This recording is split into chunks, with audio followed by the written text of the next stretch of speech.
All night girls drink wine and try to sing along. Singer-songwriter Matt Nathanson is in the midst of a tour that takes him to 42 cities in 2 months. He took time out of his busy schedule to sit down with Concert TV's Jennifer Glass. Take a look.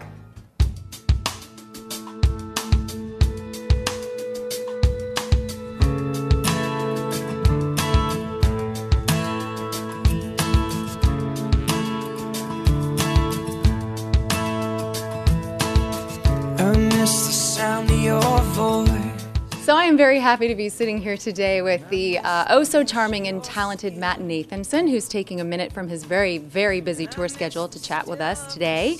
Some Mad Hope released last year. Yeah, wow, time goes by. I read that when you were making this record, that during the process of it, you felt you really finally got what making a record was all about. What does that mean? Explain that. I kind of felt like the live show always evolved in a natural way, you know? Like, kind of got that connection. It's easy to sort of learn trial by fire what works and what doesn't. And in the studio, it never really worked. So with this record, I just kind of hung in there until I got it the way I needed it to be. Because everyone would always say, oh, live, you should see him live. Don't listen to the record, see him live. And that's kind of fun, but it's also kind of like getting kicked in the balls, you know what I mean? Like, hey, oh, you know, so,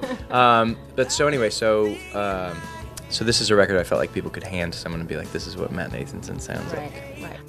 Your music has been featured on so many TV shows. I have a list here, I'm sure it's not even complete. Private Practice, NCIS, One Tree Hill, Women's Murder Club, Men in Trees, etc., etc.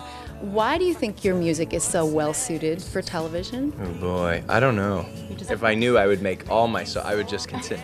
No, it's just one of those things. I have no idea, but it's always cool. It's always a great rush to see when you see your music kind of married to someone else's story. It kind of brings a dimension to the music that didn't happen before.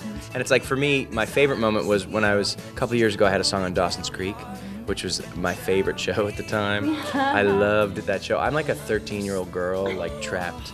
And so to be able to see like these cheesy characters who had like invested time in like having my song played behind this moment, you know, it was pretty cool. And everyone's like, oh, it's gonna sell millions of records. You're gonna make songs. And I'm just kind of like, yeah, but that doesn't matter. Like, what matters is that these people that appreciate great songs like found my song out of the sea of other things and was like, that's a song we really want to do. I mean, there's just so many great songs in the world. It's like, so for me to start thinking that I'm the man or something, like a moment of like, it's good to feel confident in what you've done, but when I forget what song it was the other day. I think it was like Dream by the Everly Brothers. Like we were rehearsing it, and I just turned to my guitar player and I was like, how can you think you're good when somebody has written a song like this?